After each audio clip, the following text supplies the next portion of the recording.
Eastern State opened in 1829. It was one of the first solitary confinement prisons in the country, in the world.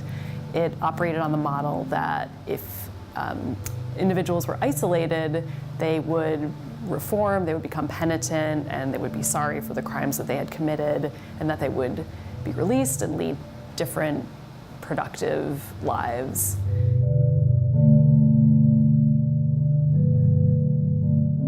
Eastern State was founded by a number of Quakers who had established what is now called the Pennsylvania Prison Society, and back in the day it was called the Pennsylvania Society for Alleviating the Miseries of Public Prisons, a very long title.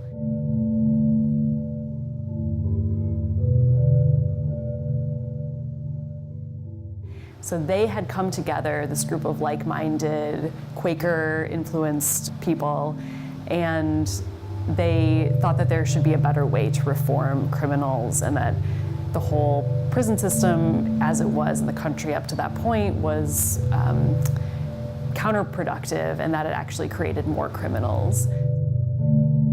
There were tens of thousands of people that were incarcerated here, so there's pretty much a story behind every prisoner.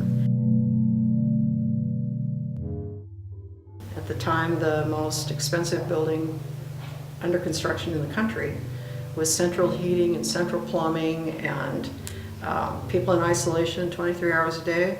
So visitors came from all over the world to see it and copied it worldwide. So that's really the impact of Eastern State, is its architecture that was copied all over the world.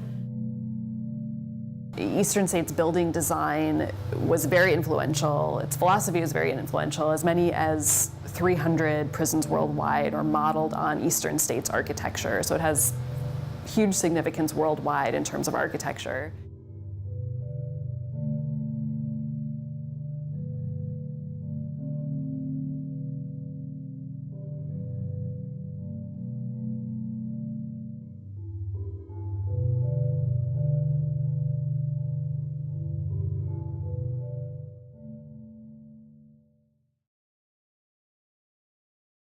When our criminal justice system really first started, people were really focused on the reformation of the individual. Like, how can we best get somebody to reform themselves? And, you know, a lot of it centered on you know, this idea of penitence, where the penitentiary came from, and a lot of it was very religiously based. People said, oh, if we just put them in a cell with a Bible, they'll kind of figure out how to not commit crimes or how to be a better person. In terms of its penal philosophy, Eastern State was the first prison to use solitary confinement of inmates, and that is a practice that continues to be used in the US today. There was this Quaker notion that you're born with the inner light of God, and if you become an inmate or a criminal, it's because of all the bad influences in your life. So this prison was set up so people could be alone and reflect on their lives and reform.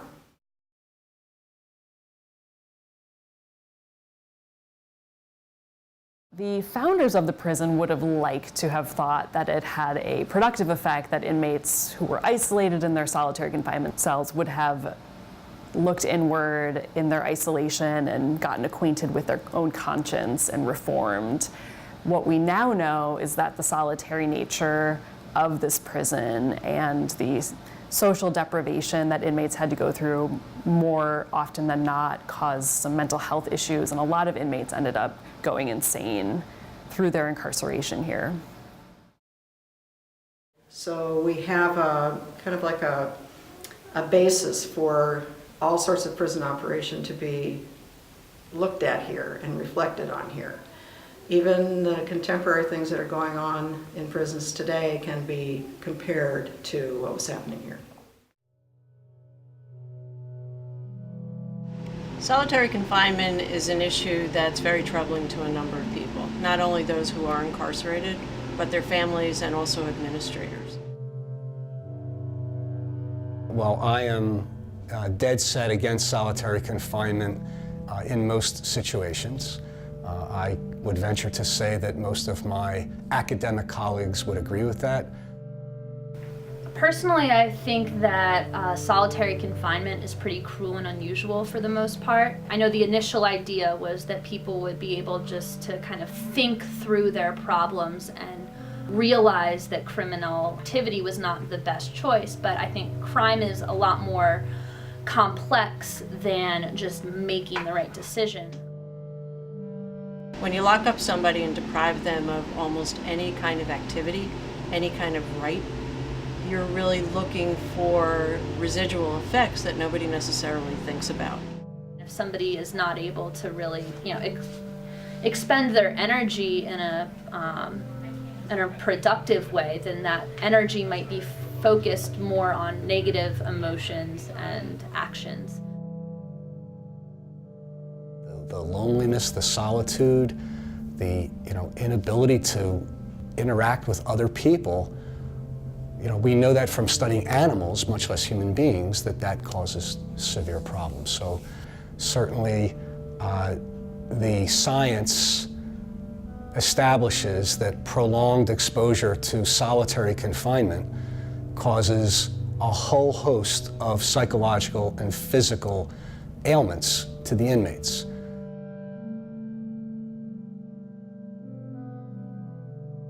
We at the Prison Society do not think it's the way to go. There are rules and regulations, but they're often broken. It's an issue that has to be examined.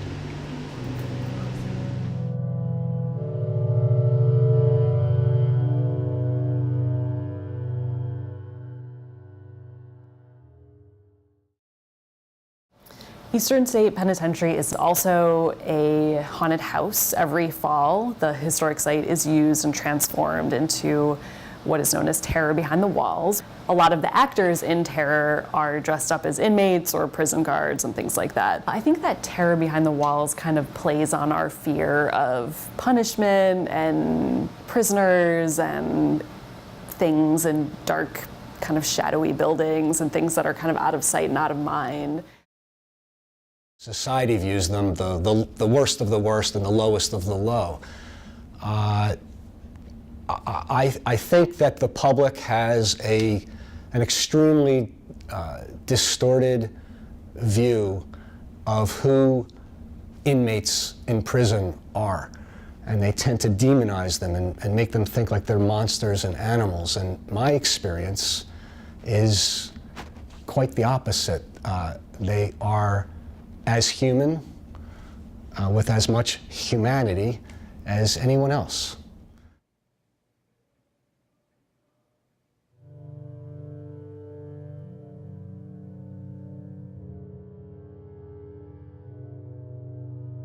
Our use of the prison system, or of prisons, has really increased since the 1970s. Before, it was a small system, and there was fluctuation in the crime rates, and there was minor fluctuation in the prison rates. But if you look at charts of incarceration rates over the years, in the 1970s it just skyrockets.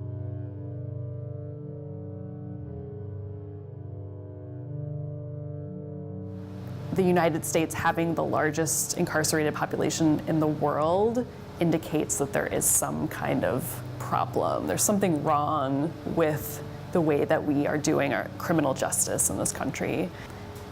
The prison population is growing and has been growing over the last 40 years in what is known as this period of mass incarceration, as a lot of prison scholars call it, that the prison system has grown exponentially, hundreds and hundreds of percentages bigger than it was when Eastern State closed in 1970. So the prison population is increasing, but we know that crime has actually been decreasing since the early 90s, even though the prison population continues to grow. Prison is excessively overcrowded. They have inmates that come there that are sleeping on gymnasium floors and cafeteria floors. They're getting triple bedded and, or triple celled, I should say, or quadruple celled when, they're only supposed to be double celled at most. They have cots that they'll kind of move in to have people sleep on the floors. And, this is in the space where there's roaches and mice and things like that. So the overcrowding, again, really creates health issues in addition to these bigger human rights issues. We just don't have enough places to put people without building lots of new facilities. But do we really need to build any more prisons? And that's where the huge money goes. And that's where we need to look. But we also need to balance that with how much is going into our schools, because we all know that kids need a real opportunity. We want to make sure that our schools have enough money to operate and do well so that kids come out with a decent education and a real shot at not going to prisons themselves. But to do that, we need our decision makers, we need our policy people to really stand up and look at what kinds of priorities they have and how much is going into corrections versus schools. The way we fund public schools really does not create an equal playing field for our nation's children. When some people, because they grow up in a poor area, are not able to get as good of an education, we're already setting people up to kind of fail in our society and to not be able to utilize the legitimate means of obtaining the goals that we've placed a lot of importance on in America. I know that recidivism, which means inmates going back to prison, continues to be a problem. Recidivism rates were surprisingly high in the mid-20th century, and they remain very high. They remain about 60% in Pennsylvania today for state prisoners. The numbers usually indicate between 40 and 65% of those incarcerated will come back and will serve more time. So either way you look at it, it's huge. And if you're anywhere near the halfway mark, it's ridiculous. If there were companies and corporations who had a failure rate of nearly 50%, 60%, 65%, that company wouldn't be in business. Why should we keep corrections if it's not working?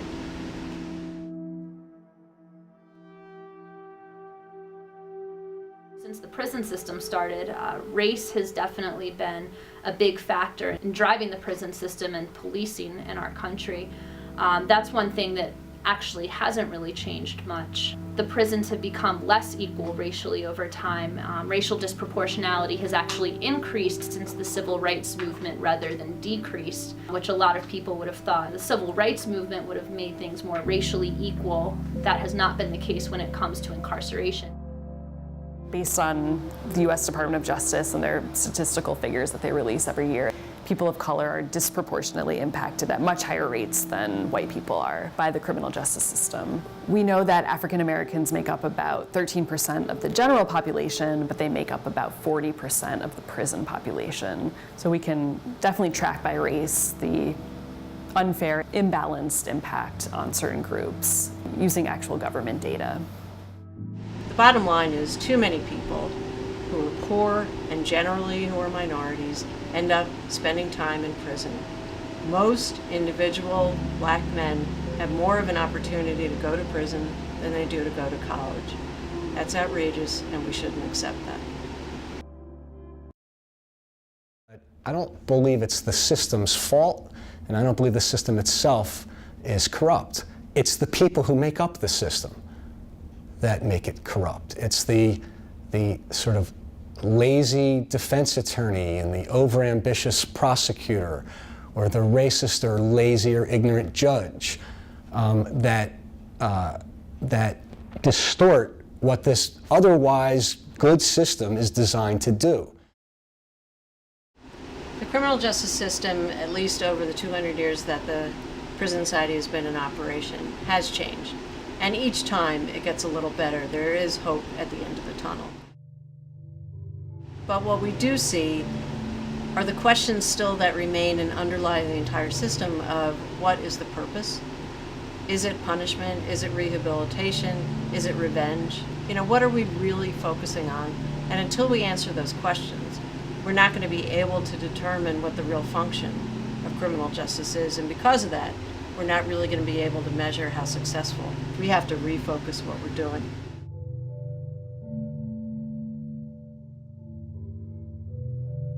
There is hope, and I hope in my lifetime, but definitely your lifetime, we'll see substantial changes.